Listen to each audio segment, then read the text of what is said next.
Olá, meus amigos. Professor André Estudas para falar sobre a Portaria 9.381 de 2020, que regulamenta o procedimento de antecipação de um salário mínimo para os requerentes de auxílio-doença. Primeiro, a gente precisa relembrar o fundamento legal dessa portaria. Vamos lá, então. A gente precisa abrir a Lei 13.982 no artigo 4º para a gente poder entender o porquê que essa portaria foi editada. Fica o INSS autorizado a antecipar um salário mínimo para os requerentes do benefício de auxílio-doença durante o período de 3 meses, lembrando que esse prazo de 3 meses ele pode ser prorrogado, a própria Lei 13.982 prevê essa possibilidade, a contar da publicação desta lei, ou seja, 3 meses a partir da lei, ou até a realização da perícia médica pela Perícia Federal, o que acontecer primeiro. Aí vamos para o parágrafo único desse artigo 4º. A antecipação de que trata o caput estará condicionada, inciso 1º, ao cumprimento da carência para a concessão do benefício de auxílio-doença. Então, para ter direito a essa antecipação, a pessoa ela precisa cumprir, se for o caso, a carência exigida para o benefício, que via de regra é de 12 meses de contribuição. Inciso 2º, e é exatamente no inciso 2º que nós temos o fundamento legal da portaria 9381, a apresentação de atestado médico, cujos requisitos e forma de análise serão estabelecidos em ato conjunto da Secretaria Especial de Previdência e Trabalho, do Ministério da Economia e do INSS. Então, a portaria ela foi editada pela Secretaria Especial de Previdência e Trabalho, que faz parte do Ministério da Economia, e INSS, é uma portaria conjunta. Então, essa portaria ela disciplina exatamente esse inciso 2º, a apresentação desse atestado médico. Então vamos à portaria. Artigo 1º da portaria 9381. E agora todos os outros dispositivos são dispositivos da própria portaria. Esta portaria disciplina a antecipação de um salário mínimo mensal ao requerente do benefício de auxílio-doença, de que trata o artigo 4º da Lei 13.982, e os requisitos e forma de análise do atestado médico apresentado para instruir o requerimento.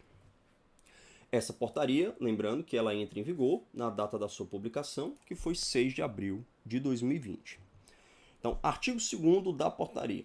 Enquanto perdurar o regime de plantão reduzido de atendimento nas agências de previdência social, nos termos da portaria conjunta 8.024 de 2020, os requerimentos de auxílio-doença poderão ser instruídos com atestado médico.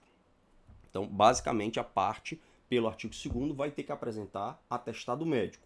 E como é que vai ser esse atestado? Calma que a portaria ainda vai dizer. E eu coloquei aqui, gente, a portaria 8.024, que foi a portaria que previu pela primeira vez que o atendimento presencial ele ficará suspenso, será prestado por meio de atendimento remoto, e logo depois veio outra portaria no dia seguinte, se eu não me engano, dizendo que as atividades presenciais ficariam suspensas até o final de abril de 2020. Então vamos lá. Artigo 2º, parágrafo 1º.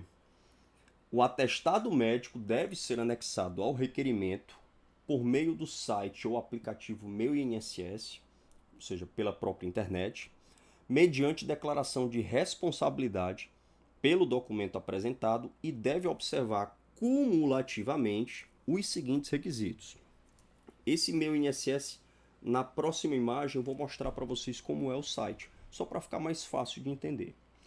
Então, o atestado ele tem que ter o quê? Primeiro, ele tem que estar legível e sem rasuras. Segundo, ele tem que conter a assinatura do profissional emitente, por exemplo, do médico, do carimbo de identificação, que vai indicar, inclusive, o número do CRM do médico, com registro do conselho de classe. Inciso 3º, conter as informações sobre a doença, ou CID, que é a Classificação Internacional de Doenças. Inciso 4º, conter o prazo estimado de repouso necessário. Então, para o atestado ser aceito, ele precisa ser legível, óbvio, não pode ter rasura, tem que ter a assinatura do médico, tem que ter a identificação do médico pelo CRM, por exemplo.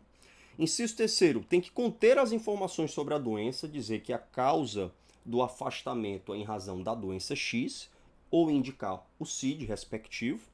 Inciso 4º, tem que conter o prazo estimado de repouso necessário, considerando que os pedidos de auxílio-doença eles precisam necessariamente indicar uma DCB, uma data de cessação do benefício, sempre que possível, né? Sempre, e quando não for possível, aí ficaria com 120 dias. Mas não é o caso.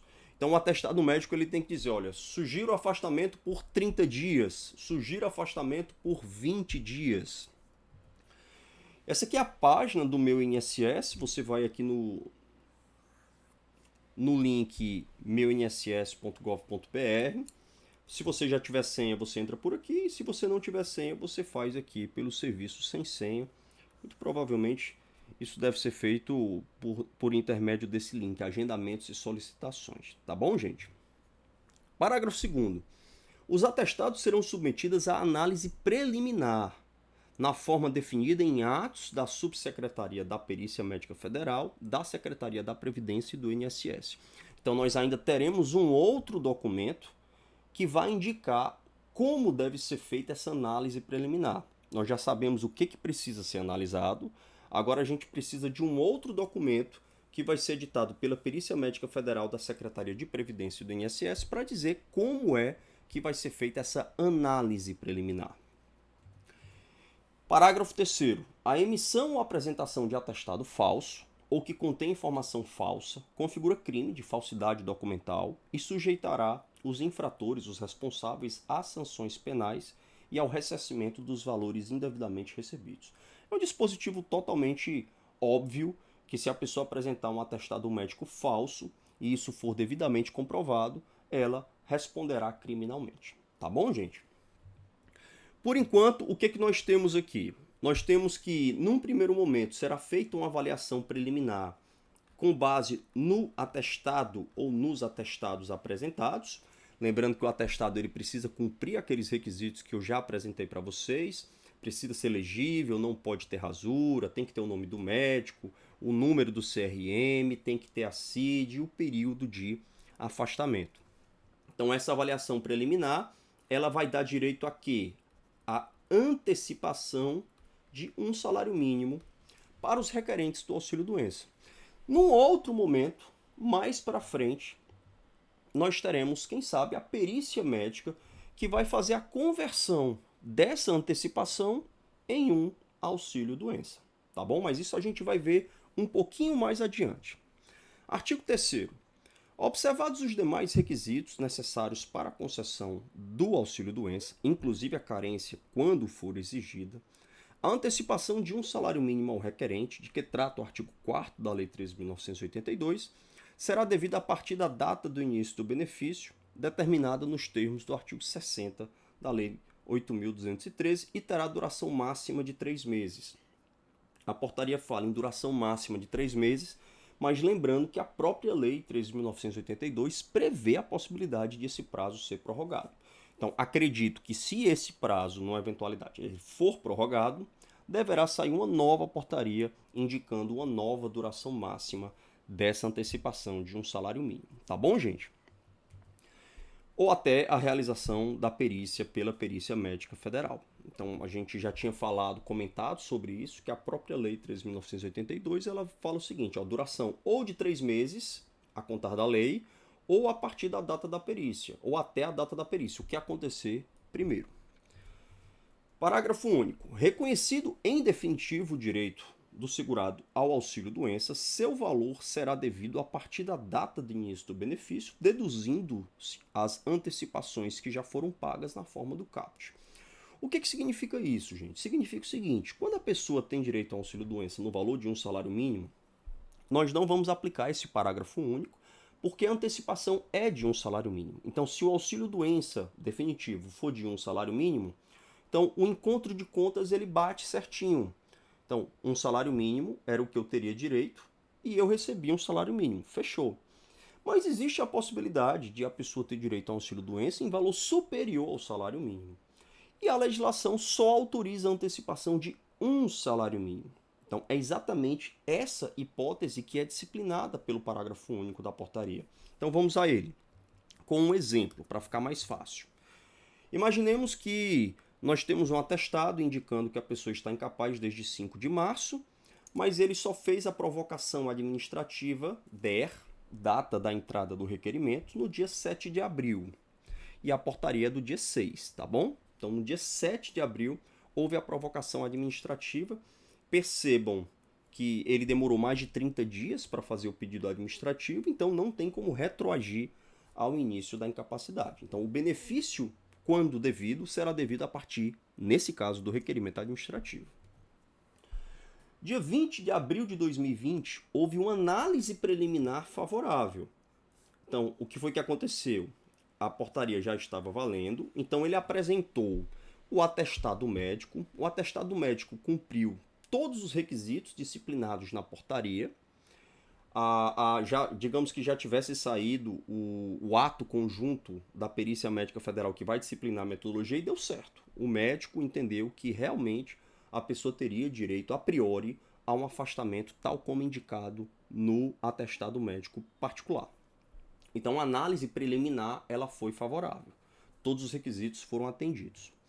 Então, a pessoa terá direito à antecipação do auxílio-doença e a data de início da antecipação vai ser a data do requerimento administrativo, 7 de abril de 2020.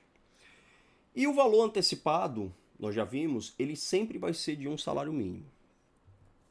Algum tempo depois, ele se submeteu à perícia e essa perícia converteu a antecipação em auxílio-doença definitivo.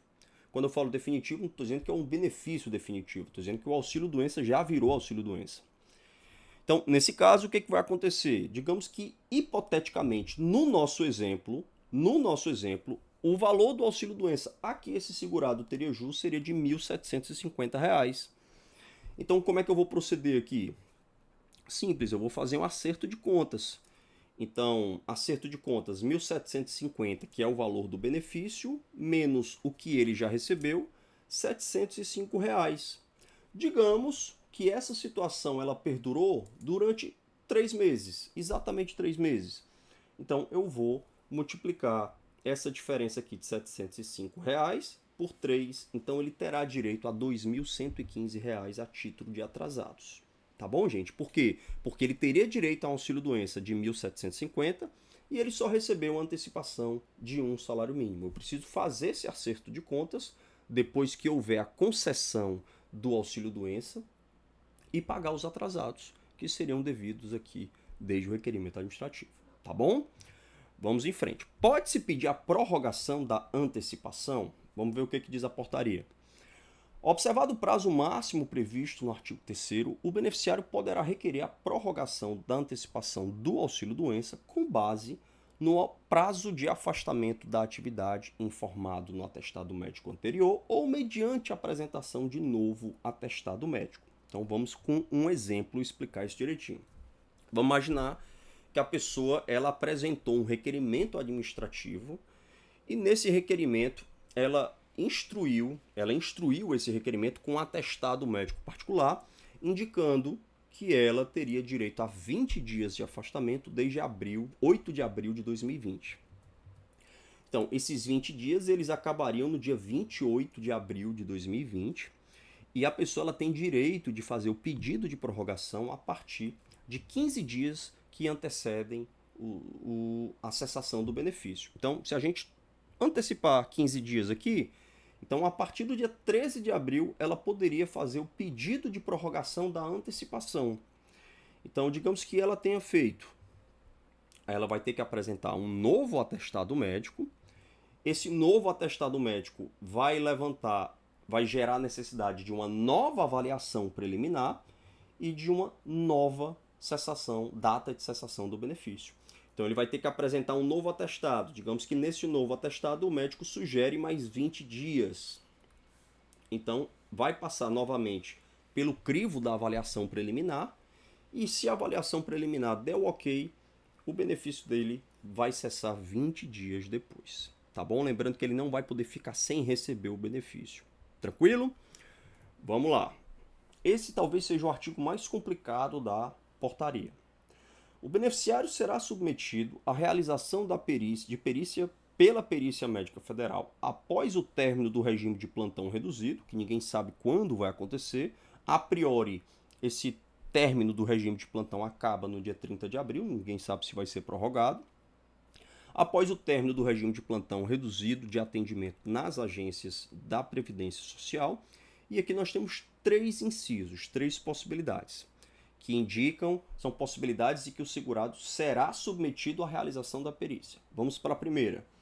Quando o período de afastamento da atividade, incluídos os pedidos de prorrogação, ultrapassar o prazo máximo de 3 meses de que trata o artigo 3º. Imagine, por exemplo, que o atestado médico recomenda um período de afastamento de 180 dias. Então, o atestado médico particular recomendou 180 dias de afastamento. Então, é um período superior aos 3 meses indicados na própria portaria. Então, nesse caso, ele não vai poder receber a antecipação por 180 dias. Então, depois dos 3 meses, ele vai ter que fazer a perícia a fim de que o auxílio-doença ele seja pago a partir do momento em que acabar esse período de 3 meses. Ele não vai poder receber 180 dias de antecipação. Tá bom, gente? Vamos para o inciso segundo. Para fins de conversão da antecipação em concessão definitiva de auxílio-doença. Então, nós já vimos que existem duas manifestações técnicas da perícia médica. Uma é uma manifestação mais abreviada, e nessa manifestação não existe atendimento presencial, que é a análise preliminar do atestado médico. E a outra que é a perícia médica federal, e aqui nós temos um atendimento presencial. Então, nesse inciso segundo, para fins de conversão da antecipação em concessão definitiva do auxílio-doença. Então, a gente vai ver daqui a pouquinho que existe a possibilidade de não haver essa perícia de conversão. Mas, basicamente, isso acontece quando? Se a antecipação ela for inferior ao valor de auxílio-doença devido pelo segurado, necessariamente vai haver essa perícia de conversão. Então, digamos que a antecipação é de um salário mínimo, a gente já sabe, mas o auxílio-doença, digamos que ele seja de 2 salários mínimos. Então é óbvio que o segurado ele não tem interesse de receber a antecipação de um salário mínimo se ele teria direito a 2 salários mínimos. Então nós teremos uma perícia de conversão da antecipação em auxílio-doença. Então, quando houver essa perícia para fins de conversão, o segurado ele terá direito àquelas diferenças que eu relatei agora há pouco. Particularmente, a impressão que eu tenho é que nem sempre isso vai acontecer de ofício, porque em muitos casos o valor do auxílio-doença também vai ser de um salário mínimo. Então, se o auxílio-doença vai ser de um salário mínimo e a antecipação foi de um salário mínimo e o segurado não pediu a prorrogação do benefício, eu acredito que não faz sentido que a Previdência convoque esse segurado para a realização de uma perícia, até porque a portaria em nenhum momento fala de devolução de valores recebidos. São valores que foram recebidos a priori de boa fé, o segurado supostamente esteve incapacitado para o trabalho, então não faz muito sentido eu pedir de volta valores que têm caráter alimentar, tá bom? Vamos para o inciso terceiro. Quando não for possível conceder a antecipação do auxílio-doença com base no atestado médico por falta de cumprimento dos requisitos legais. Imaginemos, por exemplo, que houve um problema, o atestado médico ele apresentou algum tipo de irregularidade, segundo a portaria, não estava legível ou não tinha o carimbo do médico e o benefício acabou sendo negado. Então, nesse caso, existe sim o interesse da parte de ela dizer, olha, tudo bem, o meu atestado não foi aceito, mas eu quero fazer uma perícia médica, eu quero ser submetido à perícia médica para o médico federal atestar a minha incapacidade, porque ela existe. Foi apenas um defeito de forma. Ou então nos casos em que o segurado ele não tinha carência, mas na verdade a carência foi decorrente de acidente, e isso não ficou suficientemente claro na avaliação preliminar. Então, nesses 3 casos, existe aí, a priori, a determinação de que seja realizada a perícia médica definitiva, a perícia que vai converter a antecipação em auxílio-doença. Porém, olha aí o parágrafo único. Ato conjunto do INSS e da Subsecretaria da Perícia Médica Federal, da Secretaria de Previdência, definirá as situações em que a realização da perícia médica referida no caput será dispensada. E aí eu volto com aquela possibilidade. Bom, a antecipação é de um salário mínimo. Se o auxílio-doença a que o segurado fizer jus também for de um salário mínimo, e não houver pedido de prorrogação, não faz sentido eu realizar essa perícia para converter o auxílio-doença em antecipação. Não faz muito sentido, não haveria prejuízo financeiro. Agora tem um detalhe, é importante saber como é que essa antecipação vai ficar registrada no sistema do INSS. Vai ficar registrada como auxílio-doença? Porque se ficar auxílio-doença, não haveria prejuízo nem a título de registro do benefício no sistema, nem a título financeiro, porque o benefício seria de um salário mínimo. Então, se ele já recebeu por ocasião da antecipação, não existe prejuízo financeiro. Mas não sendo o caso, é óbvio que o segurado ele vai ter interesse de realizar, sim, essa perícia de conversão, perícia presencial de conversão da antecipação em auxílio-doença. Tá bom? Outras dúvidas, pedidos anteriores à portaria e efeitos financeiros a partir da lei. Bom, apesar de a portaria não ser clara, gente, não faz muito sentido que os pedidos anteriores que estavam pendentes de realização de perícia médica, que eles não estejam sujeitos às regras da perícia. Quanto aos efeitos financeiros, a portaria também não estabelece, mas me parece que também não faz sentido você prejudicar o segurado, impedindo que ele não tenha direito às diferenças devidas desde a data de início do benefício. Talvez, não sei, mas talvez os efeitos financeiros da antecipação sejam da lei em diante, e quando da conversão do auxílio-doença, da antecipação em auxílio-doença, a data de início do benefício e o pagamento dos atrasados, eles sejam regularizados para que tudo aconteça desde a data de início do benefício. Porque pela portaria e pela lei os efeitos financeiros são a partir da lei. E a própria portaria, ela fala que os efeitos, que o benefício seria devido desde a data de início do benefício.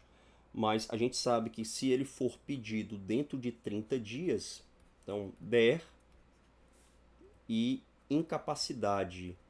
Então, se a data de requerimento acontecer dentro de 30 dias, ele teria direito ao benefício desde a data de início da incapacidade.